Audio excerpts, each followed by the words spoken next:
사도행전 13장 13절에서 14절 말씀 시작. 바울과 및 동행하는 사람들이 바보에서 배 타고 밤빌리아에 있는 버가에 이르니 요한은 그들에게서 떠나 예루살렘으로 돌아가고 그들은 버가에서 더 나아가 비시디아 안디옥에 이르러 안식일에 회당에 들어가 앉으니라. 아멘. 작성하시겠습니다. 시간 관리 강의를 하시는 한 강사가 대학교에서 학생들에게 시간 관리에 대해서 강의를 하게 되었습니다.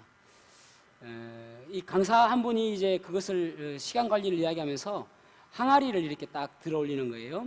그래서 그 항아리에 주먹만한 돌을 가득 채웠습니다. 그리고 나서 학생들에게 물어봤습니다. 항아리가 가득 찼습니까? 라고 물어봤습니다. 그러자 학생들이 네 그랬어요. 그런데 거기에다가 이제 자갈들을 또 가져와 가지고 자갈들을 또 가득 채웠습니다. 마치 다 찬 것처럼 보이시죠? 항아리에 다 찼습니까? 라고 물어보니까 학생들이 또 네 하는 것입니다. 밑에서 모래주머니를 꺼내 가지고 모래를 또 붓고 흔드니까 모래가 딱 들어가는 거예요. 그래서 모래가 가득 찼습니다. 또 물어봤습니다. 학생들에게 다 찼습니까? 라고 물어봤습니다. 그러니까 학생들이 이제는 또 뭐가 있나 싶어서 글쎄요 라고 했어요. 그러니까 밑에서 물 주전자를 꺼내가지고 또 가득 채웠습니다. 그러니까 또 물이 들어가는 거예요. 그러면서 이 강사가 학생들에게 무엇을 이야기하는 것일까요? 라고 물어봤습니다. 그러자 한 학생이 손을 들고 이야기하기를 우리들이 아주 바쁘고 여러 가지 스케줄이 있는 가운데서 짬을 내서 중간중간에 여러 가지 일들을 추구할 수 있습니다. 이것이 아마 핵심인 것 같습니다. 라고 이야기했습니다. 일리가 있죠?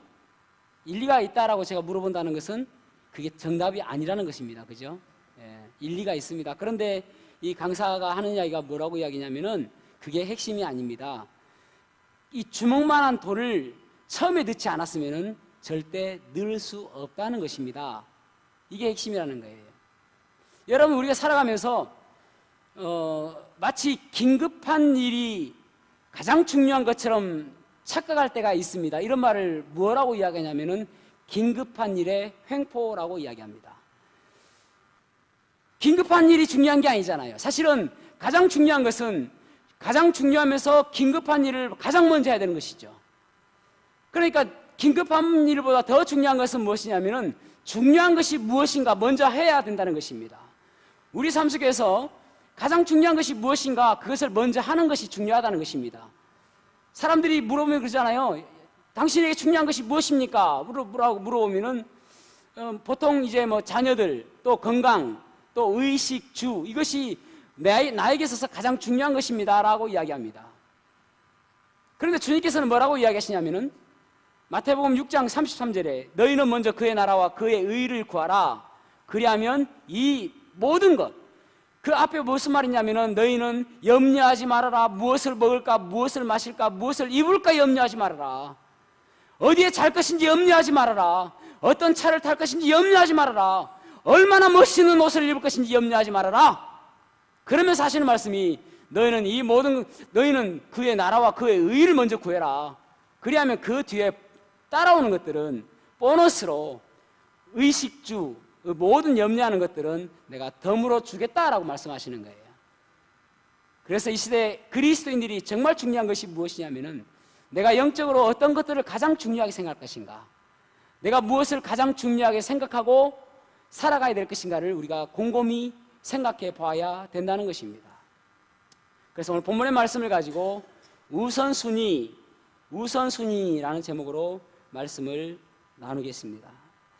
첫 번째로는 우리가 그리스도인이라면은 사명의 우선순위를 두고 살아야 함을 알 수가 있습니다.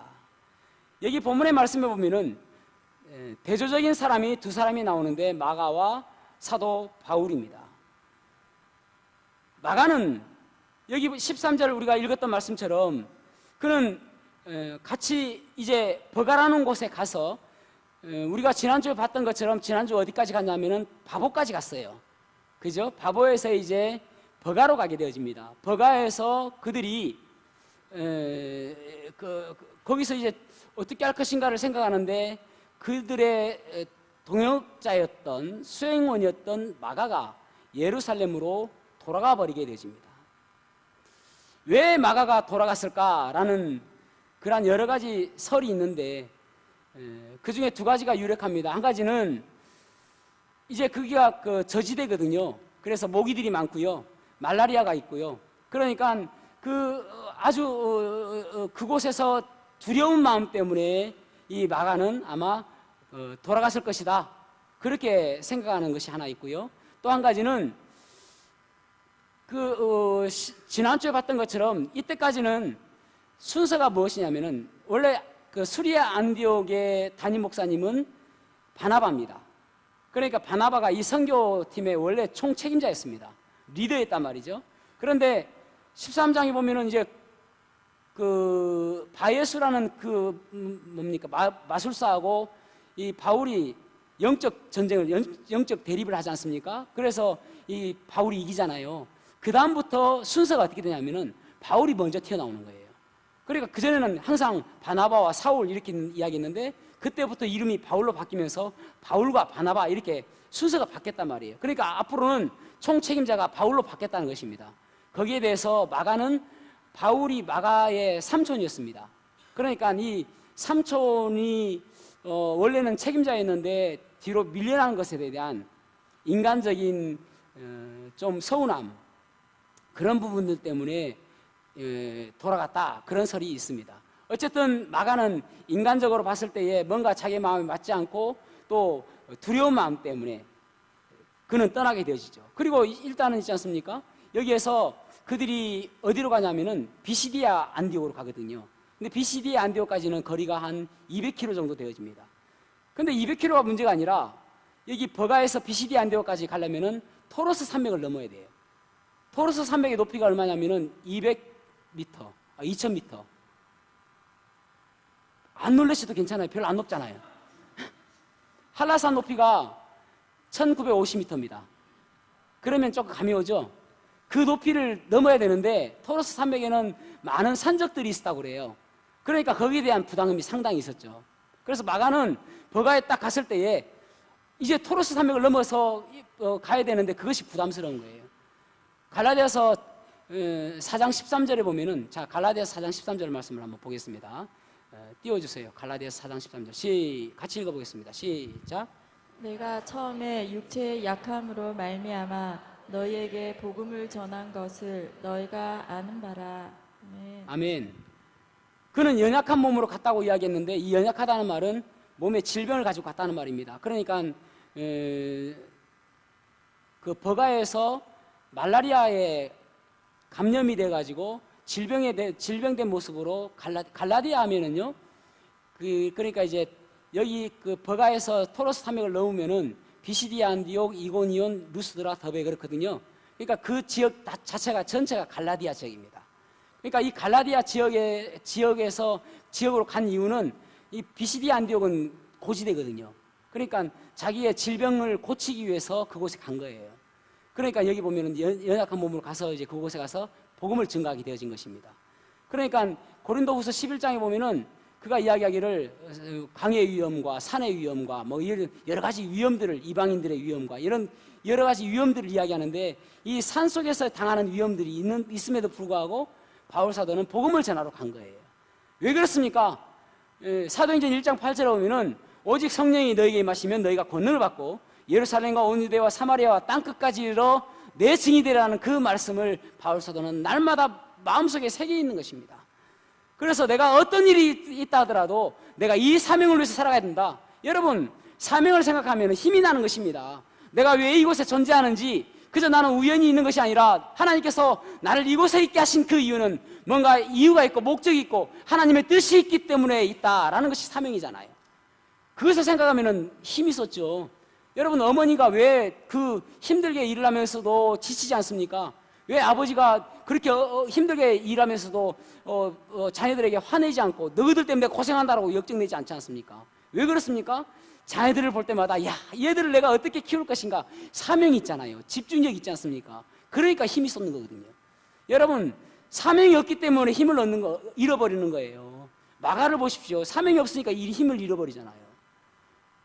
그러니까 마가는 그 사명감에 불타지 못해가지고 결국은 돌아서 버리지 않습니까? 그런데 사도 바울은요, 내가 무엇을 해야 될지, 하나님께서 나를 구원하신 이유가 무엇인지, 그래서 사도행전 20장 24절에 보면은 나의 달려갈 길을 오직 그가 하시나니 내가 그 뭐죠? 20장 24절 켜보세요. 뒤에 있습니다.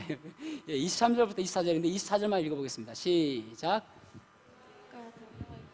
주 예수께 받은 사명 곧 하나님의 은혜의 복음을 증언하는 일을 마치려 하면은 나의 생명조차 조금도 귀한 것으로 여기지 아니하노라.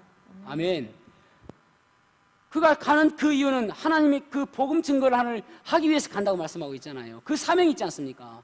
내가 곧 지금 잡힐지도 모르고 죽을지도 모르지만은 하나님께서 말씀하신 그 하나님의 말씀을 전하는데 내가 그 사명 때문에 내가 간다는 거잖아요. 여러분, 사명이 있는 사람은 힘이 있고 용기가 있고 소망이 있습니다. 내가 왜 살아가야 될지 그 이유를 아는 것입니다. 사명이 없기 때문에 소망이 없는 거예요. 사명이 없기 때문에 내가 왜 이렇게 사나라고 생각하는 거예요. 그래서 사명이 없는 사람은 죽지 못해서 살아간다 이야기하잖아요. 내가 억지로 살아간다고 이야기하잖아요. 먹기 위해서 살아간다고 이야기하잖아요. 그리스도인은 먹기 위해서 살아가는 것이 아니라 살기 위해서 먹는 것입니다. 사명을 감당하기 위해서 살기 위해서 먹는 것이죠.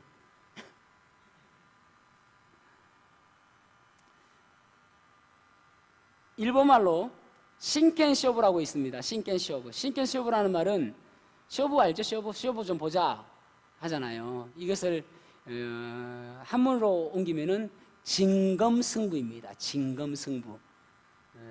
쇠칼, 진검승부. 그 보통 이제 회사에는 세 종류의 사람이 있다고 그래요. 한 종류는 쇠칼로 싸우듯이 일하는 사람. 그런 사람이 대부분 CEO라는 것입니다. 니 죽고 나 살자. 이 회사 망하면은, 이 회사 부도나면은 나 죽는다. 그러니까 진짜 목숨 걸고 일하는 사람. 그런 사람들을 쇠칼 들고 싸우는 사람이다. 그렇게 이야기를 해요. 두 번째 종류는 목검 들고 싸우는 사람. 목검은 좀 아프긴 해요. 맞으면. 그죠? 그런데 부러지면은 또 다른 목검 주우면 됩니다. 그러니까 회사가 망하면은 다른 데로 옮기면 되는 것이고, 그러니까 막 목숨 걸고 하지 않아요. 그런 사람들은 보통 간부들. 그 다음에 이제 사원들은 어떤 사람이냐면은 종이칼로 싸우는 사람과 같다.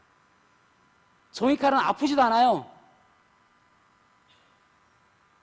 찔러도 아프지도 않고 다치지도 않고, 그리고 별로 위협적이지도 않습니다. 그러니까 시험시험 하는 것이죠. 그리고 싸우는 신용만 하는 거예요. 그런데 회사가 여러분 가운데 이제 사업체를 운영하시는 분들이 계시잖아요. 그러면 이거 이야기하면 돼요. 사원들이 쇠칼 들고 싸우듯이 일해라. 그러면은 그 회사는 성공합니다. 간부들이 쇠칼 들고 싸우듯이 우리 회사 망하면 너도 망한다. 그런 마음으로 하게 하면은 회사는 성공하고 그 사람도 성공하는 거예요. 근데 그렇게 못하니까 문제죠. 근데 그리스도인들이 말이죠, 마치 쇠칼 들고 싸우듯이 살아가면은 이 세상 속에서 내가 정말 사명을 살아가고 주님께서 말씀하신 이 사명 때문에 살아가고 이 사명 때문에 내가 살아가는 이유와 목적이 이것이다라고 생각하고 살아간다면은, 그렇다면 그리스도인다운 삶이 되는 것이죠. 사랑하는 성도 여러분, 우리는 왜 살아갑니까? 우리는 왜 교회 다니고 왜 믿습니까? 이 사명을 가지고 살아가는, 사명을 최우선 순위에 두는 그러한 저와 여러분이 되기를 축복합니다. 그럴 때에 우리의 삶이 달라지고 세상 속에서 많은 사람들에게 칭찬받는 그러한 삶 될 줄로 믿습니다. 두 번째로는 하나님의 그리스도인이라면 주님의 은혜를 회복하는 데 우선권을 두고 살아야 된다는 알 수가 있습니다. 주님의 은혜를 날마다 생각하는 것이죠. 주님의 은혜. 여기 17절 말씀을 보세요. 17절에 보면은 이 이스라엘 백성의 하나님이 우리 조상들을 택하시고 애굽 땅에서 나그네 된 그 백성을 높여 큰 권능으로 인도하여 내사. 그렇게 말씀하고 있습니다. 이제 비시디아 안디옥에 간 이 바울 사도가 비시디아 사람들에게 설교를 하는 내용이 이제 17절부터 나옵니다. 참, 그 바울 사도를 생각해 보면은 참, 이제 그가 갔을 때에 16절에 보면은 손을 탁 내저으면서 이야기하려고 하는데, 지금 바울 사도는 몸이 아픈 상태입니다. 그러니까 사람들이 웅성웅성하겠죠. 야, 뭐 아픈 사람이 왜 저기 앉아가지고 이야기를 하고 있어? 그러면서 웅성하고 있잖아요. 그러니까 손을 저으면서 조용히 하라고 이야기하는 거예요. 그러면서 그들에게 복음을 전가하는 것입니다. 그러니까 바울 사도는 지금 내 상태가 어떤지가 중요한 게 아니에요. 내가 지금 여기서 꼭 전해야 될 말씀을 전해야 되겠다, 그런 마음입니다. 그래가지고 그가 전하는 말씀이 뭐냐면은 이 17절부터 계속되어지는 그곳에서 17절하고 21절하고 쭉 보면은 주어가 뭐냐면은 하나님이에요. 그러니까 너희들을 애굽에서 이끌어내고 지금 하나님께서 이끌어내신 모든 주어가 뭐냐면 하나님이라는 거예요. 하나님. 너희들이 잘나서 그런 게 아니다. 신명기 7장 7절에 보면은, 신명기 7장 7절에 보세요. 신명기 7장 7절에 보면은 여호와께서 너희를 기뻐하시고 너희를 택하심은 너희가 다른 민족보다 수요가 많기 때문이 아니라 너희는 오히려 모든 민족 중에서 가장 적으니라. 너희들이 똑똑하고 너희들이 잘나고 너희들이 이쁘고 너희들이 민족이 많아서 너희들을 선택한 것이 아니라 너희들은 조그만하고 아주 볼품없고 똑똑하지도 않는데 내가 오직 너희들을 사랑해서 선택했다라는 거예요. 그러니까 결국은 너희들 잘나서가 아니라 하나님의 은혜로 우리를 선택하여 주셨다, 그런 말입니다. 18절 보세요. 광야에서 약 40년간 그들의 소행을 참으시고, 광야를 생각해 보세요. 광야에서 40년간 이스라엘 백성들은 길을 가다 조금만 나면 불평하고, 물이 없어서 물이 없다고 불평하고, 맨날 만나 주시니까 만나가 지겹다고 불평하고, 고기 좀 달라고 하고, 메추라기를 주는 것도 불평하고, 그들의 입만 열면 불평이었습니다. 그런데 여기 뭐라고 이야기하십니까? 참으시고, 하나님께서 그런 가운데서도 참으셨다, 그렇게 말씀하고 있습니다. 그 다음에 19절 보세요. 가나안 땅 7족속을 멸하사 그 땅을 기업으로 주시기까지 약 450년간이라. 그러니까 가나안 땅에 그들이 가서 사울 왕이 등극할 때까지, 왕을 주실 때까지 약 450년간 하나님께서 그 땅을 주시고 보호해 주셨다, 그렇게 말씀하고 있는 것입니다. 그 다음에 20절에 보면은 그 후에 선지자 사무엘 때까지 사사를 주셨더니 그 후에 그들이 왕을 구하거늘 하나님이 베냐민 지파 사람 기스의 아들 사울을 40년간 주셨다가. 그러니까 여기 보면은 그들이 이제 하나님께서 왕으로 그들을 다스리셨거든요. 사사 때도 하나님께서 왕으로 다스리셨거든요. 그러니까 사사들도 하나님께 물어보고, 하나님 이렇게 할까요? 저렇게 할까요? 물어보면 하나님께서 그렇게 해라 하면 하고 했단 말이죠. 그런데 어느 순간에 저 옆 나라 보니까 왕이 있는 게 너무 부러운 거예요. 그들의 왕은 하나님입니다. 그런데 왕이 있는 거 부러우니까 하나님 우리에게도 왕 주세요 하니까 이게 얼마나 기분 나쁩니까? 그럼에도 불구하고 하나님께서 왕을 주셨단 말이에요. 사울 왕을 주시고, 또 사울 왕을 패하시고 다윗 왕을 주시고, 다윗 왕을 통해서 예수 그리스도까지 주셨단 말입니다. 그것이 하나님의 은혜라는 거예요. 그러면서 너희들이 지금 이곳에 있는 것 자체가 하나님의 은혜다라는 것입니다. 여러분, 우리가 여기 17절부터 21절까지 생각해 보면은 이 17절부터 21절이 그저 이스라엘 백성들의 은혜입니까? 우리들을 생각해 보시란 말이에요. 우리들은 정말 우리가 하나님 몰랐을 때 우리가 어떻게 살았습니까? 정말 소망이 없고 무엇을 위해 살아야 될지 목적도 없고 그렇게 살았잖아요. 그런데 예수 그리스도께서 나를 위해서 십자가에 돌아가셨다는 그 사실을 생각하니까 얼마나 감사합니까? 저는 바울 사도가 이 몸이 아픈 상태에서도 그들에게 복음을 증거하는 이 모습을 그림으로 쏙 그려보면 눈물이 날 정도예요. 얼마나 감격했으면, 얼마나 감사했으면, 얼마나 주님의 은혜가 감사했으면 그대로 아픈데도 그대로 앉아있지 않고 그곳에 가가지고 복음을 증거하고 예수 그리스도를 증거하냐 말이죠. 이 예수님의 사랑을 우리가 회복해야 된다는 것입니다. 예수님의 그 은혜로 돌아가야 된다는 것입니다. 여러분 지쳐 있습니까? 소망이 없습니까? 여러분 힘들어하고 있습니까? 그렇다면 여러분은 십자가로 가야 되는 거예요. 나를 얼마나 사랑하시는지, 나 때문에 십자가를 달리신 그 예수님의 십자가 앞에 나 자신을 내려놓아 볼 때에 아, 주님께서 나를 사랑하셨구나 알게 되는 거예요. 여러분, 기독교와 일반 종교는 다 똑같습니다. 그러니까 기독교와 다른 일반 종교와의 차이가 무엇인지 아십니까? 다른 일반 종교는 다 똑같아요. 기독교와 일반 종교는 딱 반으로 나눠집니다. 일반 종교의 특징은 무엇이냐면은 공덕으로 죄를 깎아내리는 거예요.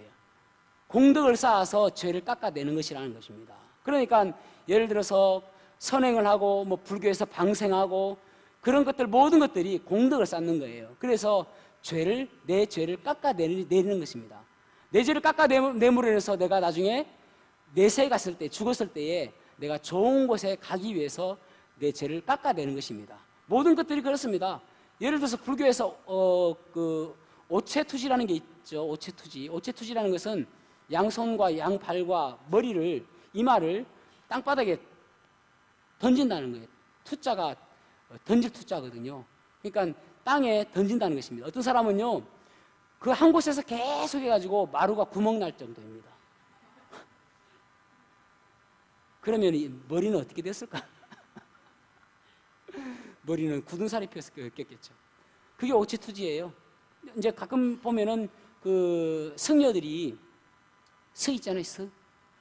그들이 가다가 이렇게 세발 가다가 이렇게 해가지고 이렇게 하고 이게 오체투지입니다. 왜 하는지 아십니까? 그렇게 고행을 함으로 인해서 공덕을 쌓는 거예요. 공덕을 쌓는 이유는 무엇이냐면은 죄를 깎아내기 위해서입니다. 그런데 기독교는 뭔지 아십니까? 우리 기독교이니까요. 우리는 은혜예요, 은혜. 우리는 내가 잘나서 무엇을 하는 것이 아니고 내가 무엇을 쌓는 것이 아니라 오직 나는 아무런 가치도 없고 존재가 내가 할 수 있는 것은 아무것도 없는데 내 죄를 우리 주님께서 십자가에 달려 돌아가심으로 인해서 내가 구원받는 그 은혜입니다. 그래서 그 은혜를 뭐라고 이야기하냐면은 칭의라고 이야기합니다. Justification이라는 말은 내가 의롭지 않음에도 불구하고 하나님께서 의롭다 여겨주셨다라는 것입니다. 그러니까 전제가 무엇이냐면 나는 의롭지 않다는 거예요. 나는 의롭지 않음에도 불구하고 하나님께서 나를 의롭다 여겨주셨는데 그 의롭다 여겨주시는 그 이유가 무엇이냐면은 예수님께서 나를 위해서 십자가에 달려 돌아가셨다는 것입니다. 그래서 내가 의롭게 여겨졌다는 거예요. 그래서 여러분, 어떤 사람들은 그래요. 나는 교회를 열심히 다니고 오래 다니고 기도도 많이 하고 새벽 기도도 하고 헌금도 하고 여러 가지 했는데 그럼에도 불구하고 왜 나는 변화가 되지 않죠? 라고 이야기하잖아요. 여러분, 그것은 공덕이에요, 공덕.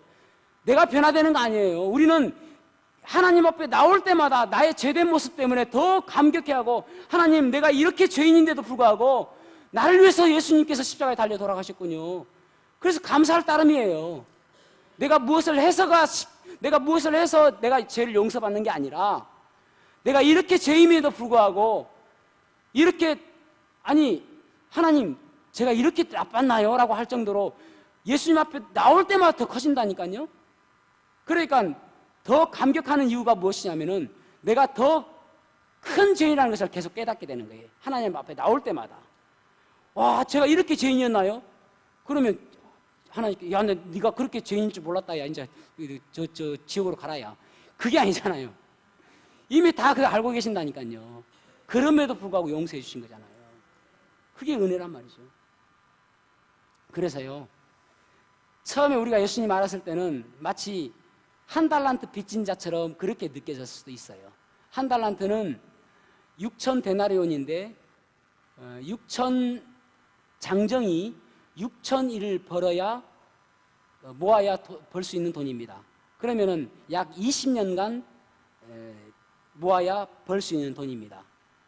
그 정도 나는 빚진 자인 같은데 하나님께서 나를 용서해 주셨어요. 근데 더 교회를 열심히 다니고 더 기도하고 더 하나님 앞에 나오면은 와, 내가 한 달란트가 아니라 1만 달란트, 20만 년 정도는 일해야 벌 정도로 그 정도로 내가 큰 죄인이었구나. 그거 깨닫게 되는 거예요. 그러니까 여러분, 내가 1만 달란트 빚졌는데 나를 용서해 주셔가지고 옆에 나한테 좀 잘못했어요. 그런데 보니까 거의 100데나리온, 한 100일 정도 빚진 사람 만났어요. 그게 돈이 들어옵니까? 눈에 들어옵니까? 아이고, 괜찮아.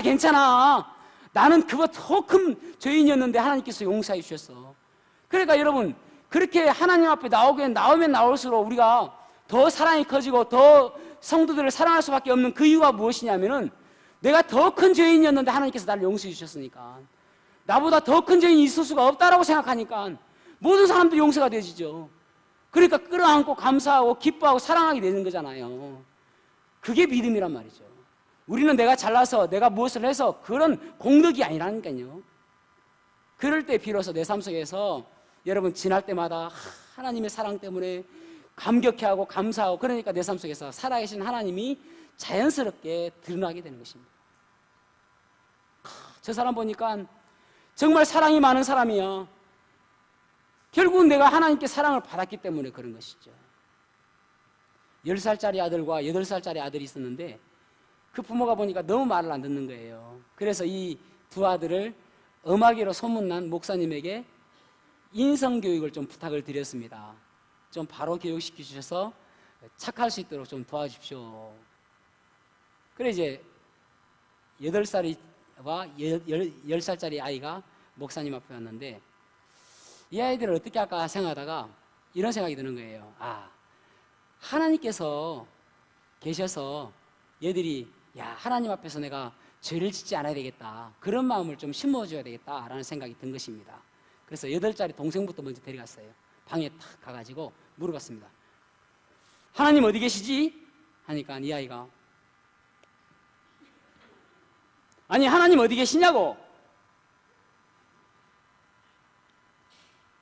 이거 말도 안 하고 막 그냥 들먹거리는 거예요. 그래서 목사님이 다시 한번 따끔하게 이야기합니다. 하나님 어디 계신지 말해봐. 그러니까 이 아이가 막 달려가가지고 형에게, 형 큰일 났어. 하나님이 실종되셨는가 본데 우리 소영이라고 생각하고 있는 거야, 목사님이.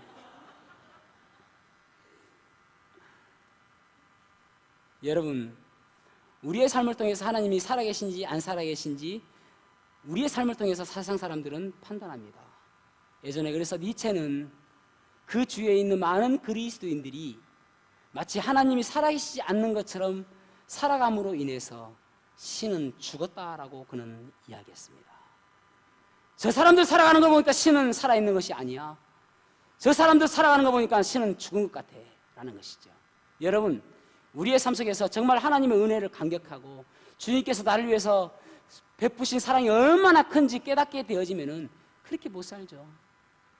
하나님이 살아계심을 두렵게 생각하고 그 은혜를 감격하게 생각하고 기뻐하며 살아가게 되는 것이죠. 그런 모습으로 살아가야 되지 않겠습니까? 저는 우리 교회가 정말 예배 때마다 하나님의 은혜를 깊이 묵상하고 정말 눈물 흘려가며 주님의 그 십자가의 사랑을 깊이 생각하는 그러한 예배가 되었으면 좋겠습니다. 교회는요, 그 레너드 스윗이라는 분이 교회를 4단계로 나누었어요. 4단계. 그러니까 4단계가 4단계일 수도 있고요, 4종류로 할 수도 있습니다. 첫 번째 단계는 미션 처치예요. 미션 처치는 뭐냐면은 주의 사명을 잘 감당하는 교회. 그런 교회들은 대부분 개척교회 때 그렇다는 것입니다. 개척교회 때는 정말 주의 복음 잘 전하고 영혼들이 구원받는 거 기뻐하고 한 영혼을 너무나 귀하게 여기는 그런 미션 처치. 이런 미션 처치가 되는 교회가 정말 좋은 교회죠. 두 번째는 미니스트리 처치. 미니스트리 처치는 목회적 교회.